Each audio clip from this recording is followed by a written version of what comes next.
The European Union is tasking Nigerians to take up the responsibility of ensuring a peaceful and credible general elections.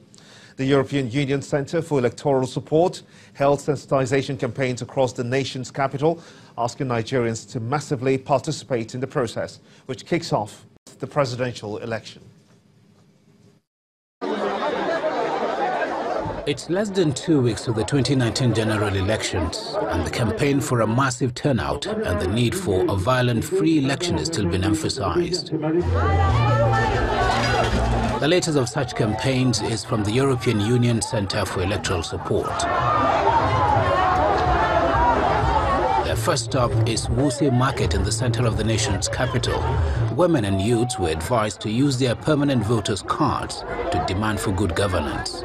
This is campaign and election time, and that everybody should use their power, which is the PVC, and we are changing the narrative. We are creating the awareness, to make people know that our PVC is our power and we must vote right.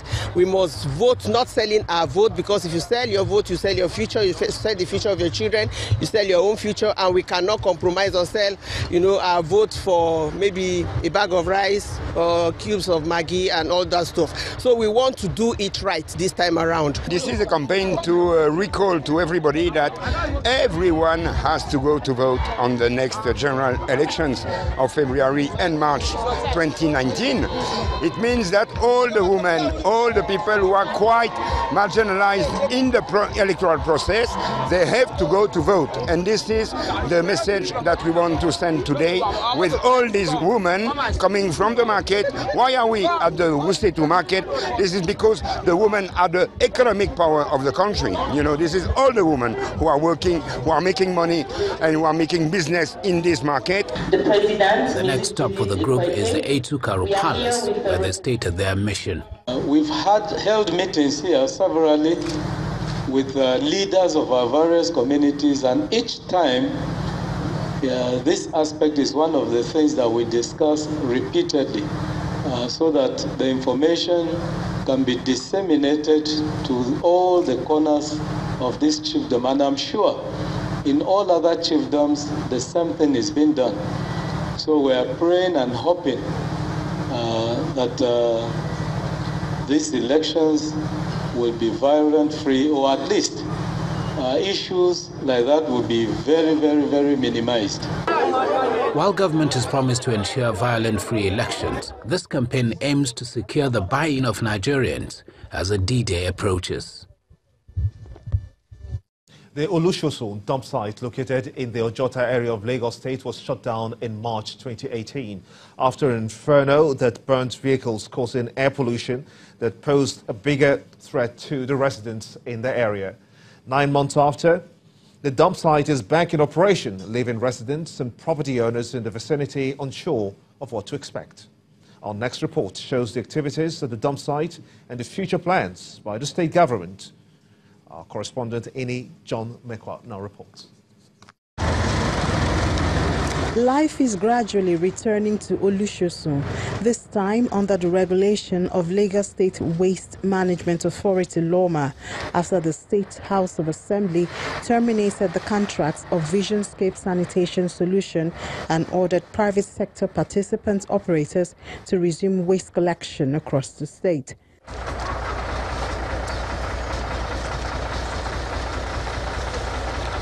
Truck drivers are happier.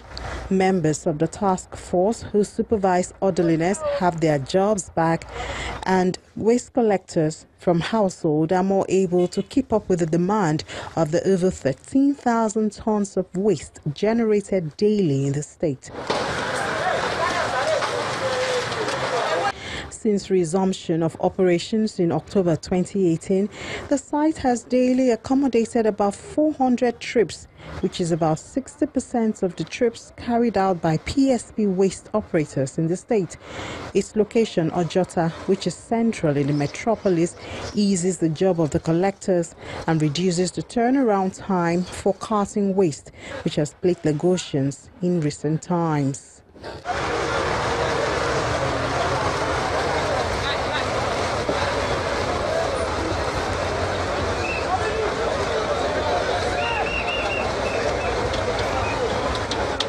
There's another set of individuals who are excited at the resumption of operation of Olusosun.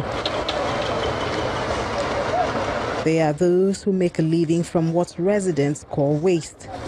Every truck full of waste is a gold mine for them, and they come in various categories, about 4,000 members of them.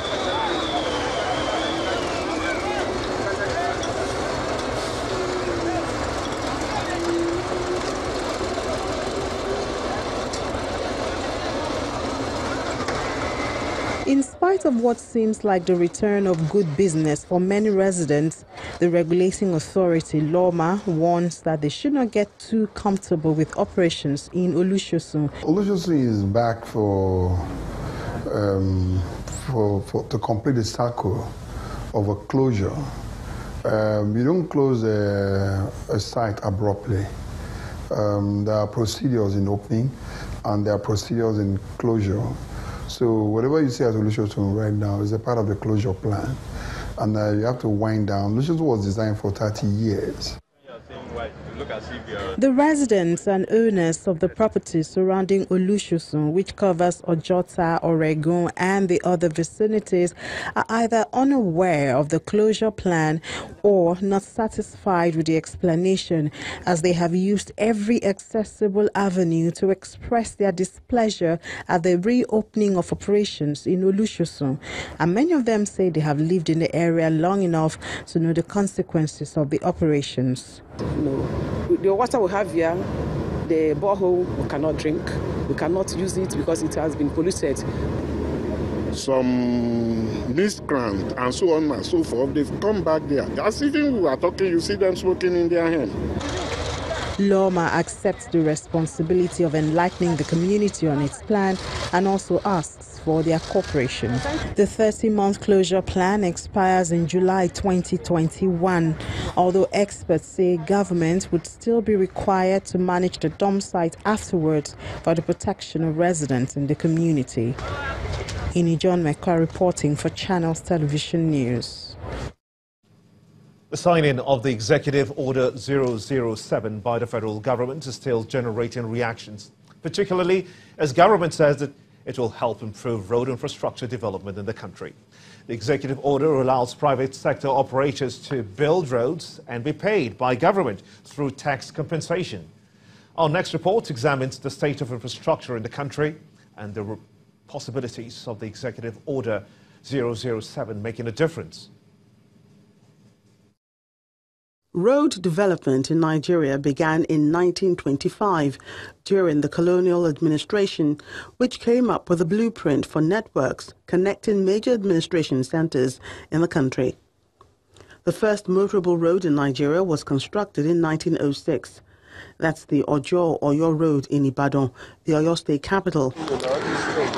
Road infrastructure development in Nigeria has come a long way from 1914 during the colonial administration, when there was less than 3,600 kilometers of paved roads, to the modern improved road network currently spanning 200,000 kilometers across the length and breadth of the country.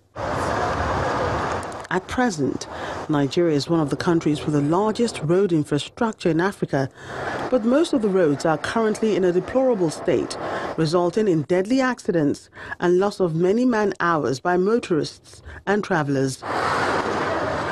Road transport assumed a more significant role and most utilized mode of freight movement since the collapse of the rail system in the 1970s and 80s.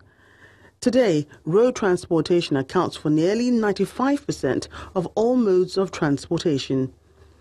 Inadequate funding has constituted a major challenge to addressing the deficit in road infrastructure and maintenance in Nigeria, with the federal government having to raise funds through private initiatives to augment its budgetary allocations.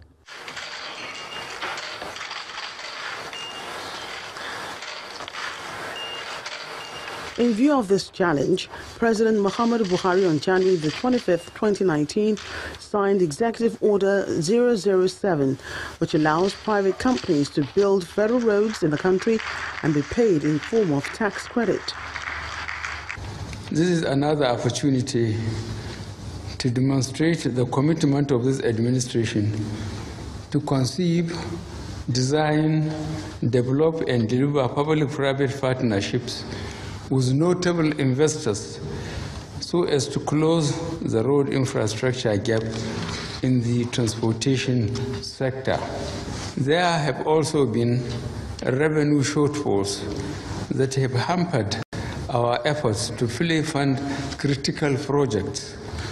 Furthermore, at the inception of this administration, we met a significant backlog of local contractors' debts. With this executive order, road infrastructure across the country may be set to undergo rapid development and ultimately result in economic transformation. All that's needed now is for the private companies with the capacity to execute road projects to the required standard to show interest. Well, let's now get a broader perspective on this. I'm now being joined by the managing partner, Simon Cooper's partners, Dapo Akinyosun. I want to thank you so much indeed for coming on the news at 10. How much of a difference will this signing of the Executive Order 007 have on infrastructure development as we move into, shall I say now, the tapering end of the 21st century? Well, I think what the signing does is that it brings Nigeria onto the same page and in the same direction with much of the developed world. What we've had before has been several years of infrastructure deficit. Government is unable to meet the funding of many of the projects they desire to do, and there has been inordinate delays in completion of even the projects that have been started. But what you will now get is, with this direction of involving the private sector in the public funding of and management of these roads and infrastructure, you will find that things will move quicker and Nigeria is right on the cutting edge of the next century. So this is what we have now. The executive order is limited to federal roads only, we understand. Where does the state then comes into the picture to fix roads under this charge? As you know, the state has its own powers of taxation and areas in which states can tax. So if the state wants to follow suit in what the federal government has laid a precedent in, then each state will look at what works for it and follow suit in like manner. So it is a step in the right direction. It lays a good precedent, and anyone who wants to follow then has a precedent to follow and say, this has worked here, this is working here. If there are rough edges, you can look at the rough edges and trim it and then make it work better. I'm trying to understand this better because I'm having difficulty, juxtaposing what the government intends this to be and how it's supposed to work. It says that those who will develop it, private sector concerns, will have tax breaks and compensations, if you will. But on the other hand, the state governments will be partaking in this. Is there a thin line that could be broken? The state government or the federal government? Yes, the state government. Yes, in selecting the roads that will be given priority, the state government will look at what roads need to be developed, agreeing with the federal government. There's a committee that has been set up, including all the necessary agencies of the government. You have the FIRS, you have the Ministry of Finance, you have the Infrastructure Concession Commission, you have the PEBEC, and all the investment, all the various government arms that will be necessary to give breaks and whatever are all involved in this. When you select it, there's a one-stop shop commission that is created for this, and in which quick decisions can be made in determining this road qualifies, what is the kind of tax break you need. For instance, if you look at the Boni-Bodo Road, which the NLNG is taking on now, it has been on the drawing board for over 40 years. But until this year, when some kind of tax break, until last year, when some form of tax break was agreed upon, it remained only on the drawing board. But you can begin to see how it will work and how it will make things work quicker. If for 40 years nothing was done about the road, and in 1 year of agreeing on this project, on this line, that's the 007. You can see results already. Okay, well, it's at that note that we must thank you so much indeed for talking to us here on the News at 10. The managing partner, Simon Cooper's partners, Mr. Dapo Akinyosun. Thank you so much indeed for talking to us. You're watching the News at 10 on Channels Television, reaching you live from Lagos. Let's quickly shift our gears now to business news with Anne Waudo.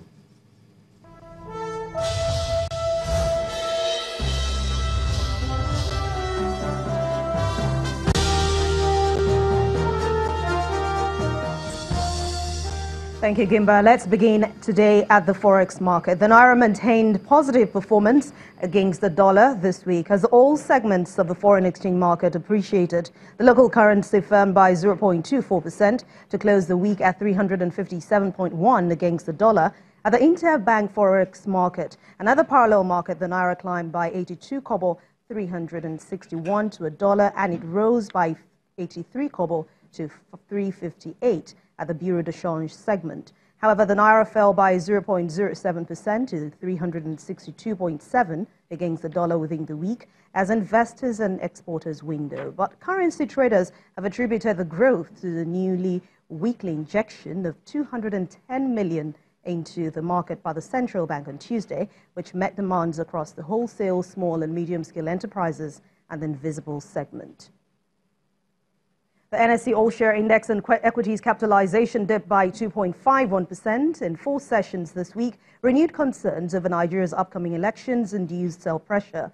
All other key indices finished lower, except for the oil and gas index, which rose by a marginal 0.05%. 16 equities recorded price increases, led by ABC Transport. Consolidated Hallmark Insurance topped a list of 49 losers, down by 17.14%, while 102 equities remained unchanged.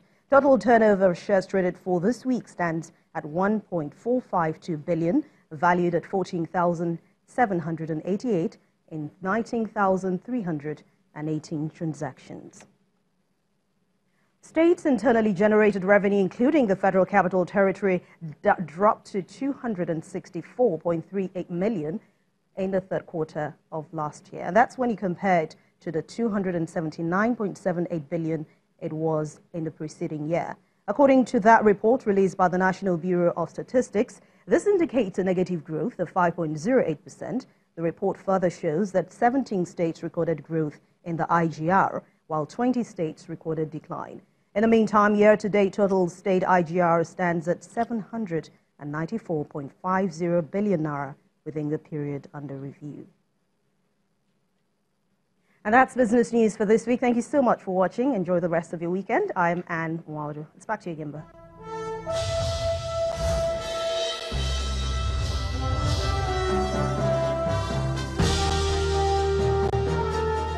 Still ahead on the news at 10, Ethiopians dominate the men and women's event at the 2019 edition of the Access Bank Lagos City Marathon.